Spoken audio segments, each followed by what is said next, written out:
Welcome to Techinitializer. In our last session, we mastered the art of scaling. We learned how to handle millions of users. But there is the cold hard truth. What good is a system that can handle massive traffic if it crashes the moment a single server sneezes? Scaling is only half the battle. Today, we are talking about the backbone of trust engineering, architecting for resilience.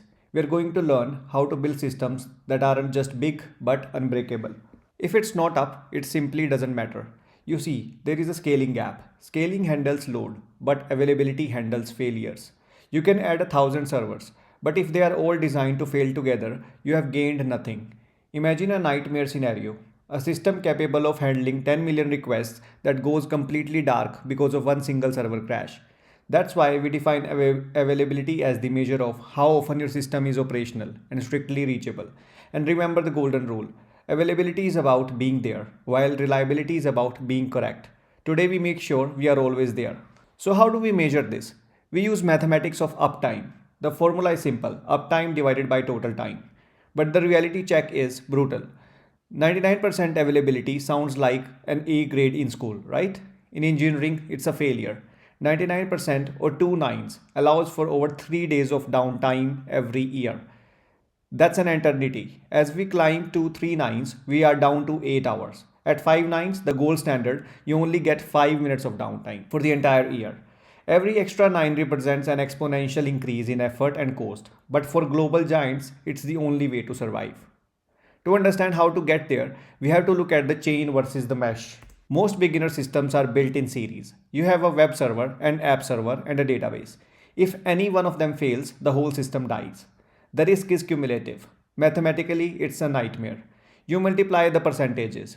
3 components at 99% actually give you a total availability of only 99.7%. In a series architecture, every new feature or dependency you add actually makes your system more likely to crash. It's a single point of failure chain. But here is your superpower, parallel redundancy. By moving from a chain to a mesh, you gain strength in numbers. In a parallel system, the service stays up as long as at least one component survives. The math here is beautiful. If you have two servers and each has a 0.1% chance of failing, the chance of them failing simultaneously is 0.1% times 0.1%. That's nearly zero. Two 3 nines servers in parallel deliver 6 nines of theoretical availability. This is the cornerstone of engineering, building incredible reliable systems out of potentially unreliable parts. To build these systems, you must understand the 4 main culprits of failure. First, hardware. Everything physically eventually breaks. At a scale, to build these systems, you must understand the 4 main culprits of failure. First, hardware. Everything physically eventually breaks. At scale, a hard drive failure isn't an anomaly. It's a statistical certainty. Second, software. Bugs are creative. They don't just break things, they cause memory leaks that slowly choke your system. Third, the network. It's the silent killer. Packet loss or DNS glitches that make a healthy server look dead. But the number one cause of outages, it's us. That's human error. 70 to 80% of major crashes come from configuration typos or bad deployments. The biggest risk factor in your system is the person looking in the mirror. So how do we fight back? Strategy 1 is active passive. This is the standby configuration. One primary node does all the work and a backup waits in the wings. But not at all standbys are equal. A cold standby is cheap but takes minutes to boot. A warm standby is idle but ready in seconds. And a hot standby is a fully synced exact copy ready for an instant sub-second failure. It's the highest cost. It's the highest cost, but it provides the highest peace of mind. If you want all hands on the deck, you go to active. Here, every node is processing real traffic. There are no zombie servers waiting for a crash. The pros are huge. Zero lag failover and 100% hardware utilization. But it comes with a complexity tax. You need a stateless design and a way to resolve data conflicts when multiple servers are writing at the same time. It's the pro level move for high performance systems. But what if an entire city goes dark? That's where geographic redundancy comes in. We protect against the backhoe scenario, where a literal tractor cuts a fiber line. We use availability zones to protect against building fires or power cuts. We use multi-region setups to survive earthquakes or hurricanes. And for the ultimate insurance policy, we go multi-cloud using AWS and Google Cloud so that even a provider wide outage cannot take us down. A truly resilient system assumes that an entire continent could go dark and it simply reroutes traffic to the next healthy region. This leads to the principle of layered redundancy. A distributed system is only as strong as its weakest layer. You cannot just have redundant app servers. You must apply redundancy vertically across the entire stack. Ask yourself the checklist. Is the DNS redundant? Are the load balancer highly available? Are the apps stateless? Does the database auto failover? From the DNS layer to the data layer, there must be no single points of failure.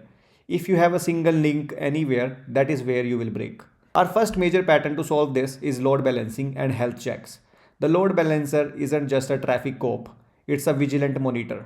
It constantly pings your servers with health checks. The moment a node stops responding, the load balancer cuts it out of the rotation instantly. By using managed cloud services, we ensure the load balancer itself isn't a single point of failure. It shields your backend, ensuring that the user never even knows a server just died. Pattern number 2 is database replication. This is where we handle state. It's a trade-off between consistency and speed. Synchronous replication means zero data loss because we wait for a backup to confirm every write, but it adds latency.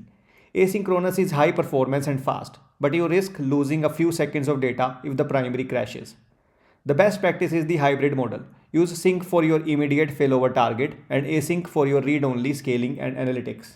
When the storm hits, like a flash sale or viral event, we use pattern 3, queue-based load leveling.